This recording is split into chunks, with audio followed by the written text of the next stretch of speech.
hear that you've been excited about regulation of stablecoins. Is that like a hot thing for you right now? Yeah, absolutely. We're the purveyor of USDC, which is the largest regulated dollar stablecoin in the world, and rated much higher than Tether, right? Yeah. yes, I mean it's Quite sort of obvious, right? it's regulated and fully reserved with Bank of New York Mellon and BlackRock, and Yeah. and sort of widely used in many applications around the world. So what's going to happen when things are regulated? How is that going to change the world of commerce, just generally, not just crypto? Yeah, so I mean, I think, and my interest in particular in the AI topic related to this as well is what we're seeing happen is the building of essentially a new internet-based financial system, and it's an internet-based financial system where value can be exchanged effectively with the same speed and efficiency and cost effectiveness as data.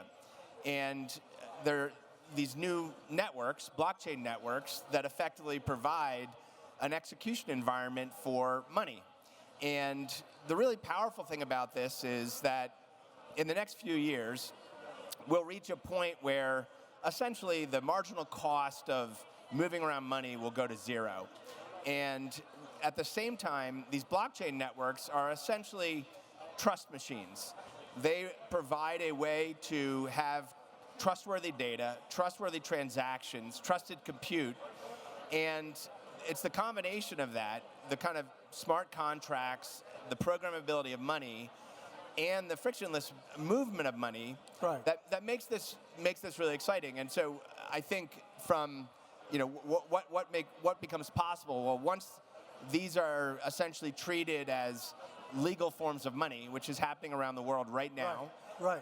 And you have this kind of infrastructure, it makes it possible effectively for machines to enter into contracts on our behalf. So AI agents that can transact with each other, transact with others over a medium of exchange that is itself machine programmable. And so I'm interested in and looking forward to this convergence of machine intelligence, machine code generation, verifiable data, verifiable compute, and the ability for economic contracts to actually be both generated, executed, and enforced by machines. And I think that's the convergence that I'm excited about here. So one of the things you might not know about is we co-chair IETF committee on exactly this. So there is now going to be a standard so that you know that it's trustworthy to move things from one network to the other.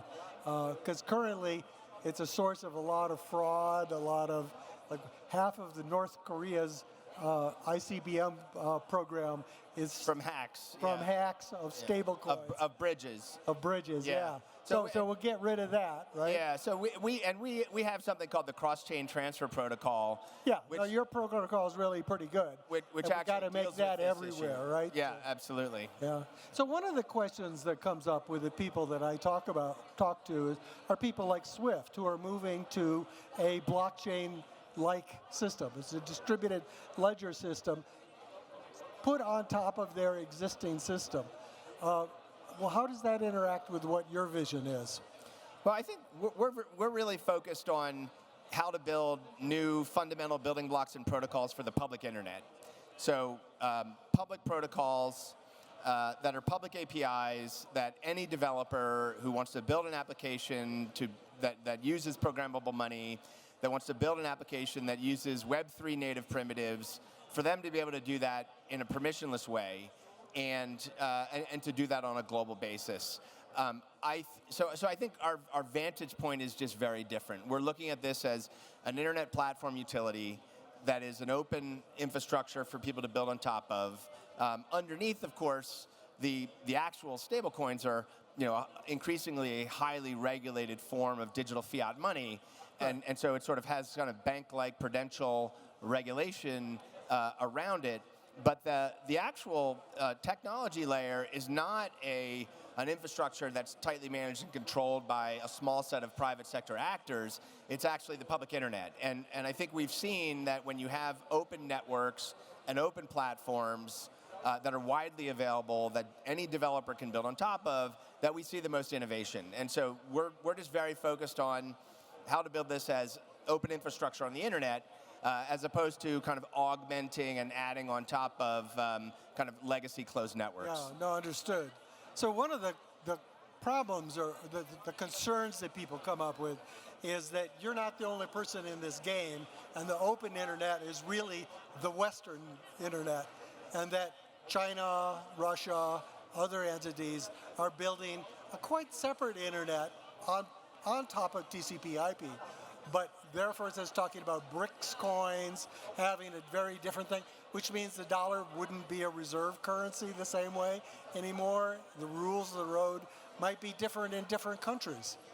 Yeah, I mean, I think this is a critical national security and national economic issue for the United States and certainly for other Western countries. I think that the way I look at it is that we're in a digital currency space race, and the future of currency competition is actually technology competition. Right. And what values do we want in that system? Do we want values that are grounded in open, free market, competitive,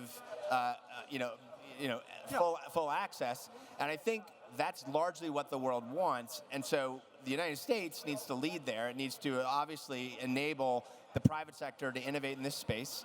And it should be, driving essentially digital dollars like USDC as a major export product around the world, because this essentially has the reach of the internet. I have to agree with you. It's just like, this is a point of real competition, because you have Belt and Road, you have other sort of initiatives, and those are competition. Right. And individuals and households will get to choose with their smartphone what global economic system they want to participate in. And so that's a choice people will make. Now, there will be, great firewalls that attempt to enforce a balkanized internet, as there already are. But I believe for most of the world, it will remain open.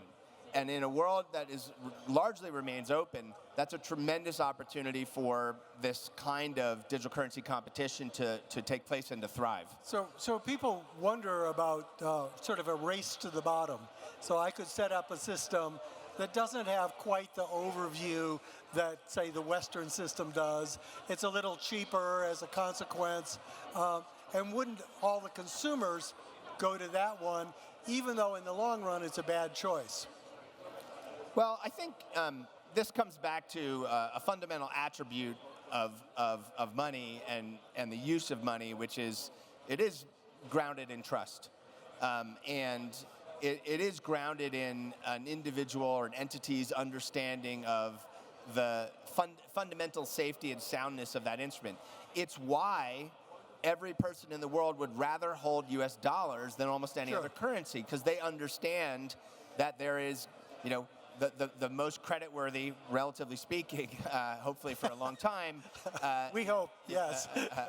Economy, and so, but that is, there are many, many dimensions to that trust, and so I don't think it's as simple as, here's this cheaper alternative, go use it. I think that, digital dollars and other currencies, digital euros and the like, have network effects, have embedded trust, and I think if you can build the technology infrastructure in a way which is also something that people can depend on and trust as well, that you can certainly have a situation where you can prevail. Yeah, I mean, so one of the things that as someone who advises some very large sovereign wealth funds and does things like that, I noticed that in 2008 we had a problem. And the problem really at its heart was the math was wrong. We used the wrong distributions in the models so that you could get the head of Lehman out there saying, this was a 26 standard deviation event, which is on the face of it stupid. We don't have events like that. What we have is bad models.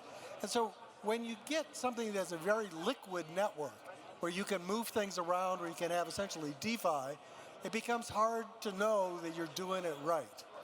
Well, this is a fundamental I wouldn't call it a paradox, but it's one of the really fundamental things about this. Blockchain infrastructure emerged in part as a reaction to the global financial crisis. Yeah. Both to establish more sound forms of money, to avoid some of the pitfalls of leverage and fractional reserve banking. And that's actually embedded even in full reserve dollar stablecoins, which do not seek to take money and then rehypothecate it and lend it, but instead hold it in full reserve. But I think importantly is you're going to have, I like to call it the new physics of money. Blockchain networks essentially gives money the physics of internet data. And so when you have the physics of internet data, you're going to have the highest velocity money that the world has ever had, and you're already seeing that. And so I think you're right, with this incredibly high velocity money, doesn't that allow just an unprecedented amount of risk to proliferate? But the flip side is that if done right, everything can be built on provable, verifiable, real-time auditable networks, and you can build, effectively a level of visibility into capital, risk, liquidity, and flows, and you can have a real-time visibility into it that would be unbelievable from a regulatory perspective as well. And so, properly designed, you should be able to have a radically larger financial system, a financial system with significantly more reach than we have today that increases economic velocity, and something that is fundamentally safer. So I believe that it's possible to build something like what you're saying. But if I look at current high-frequency trading, I see crashes regularly.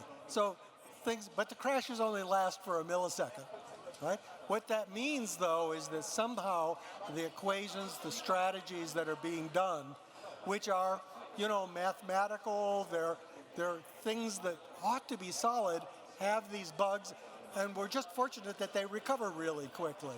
So there's worry that as you make that across the entire world and you make the amount of money trading large, you're going to get those sorts of things also. And then the other thing is that, like, you look at high-frequency trading, the only people who can do it are really, really wealthy people who have special access to they're half a millisecond away from the central server that does the resolution. The rest of us just have to live on the crumbs. How can you start? So I believe you about the infrastructure, but then there's this other sort of thing of like what's actually happening and who's able to actually put the resources together to get at it in a competitive way. Well, there's a lot going on in the on-chain finance space, and even something like an automated market maker, which is an invention of DeFi, allows an individual to basically provide liquidity to what is effectively a market-making strategy that can be very, very sophisticated.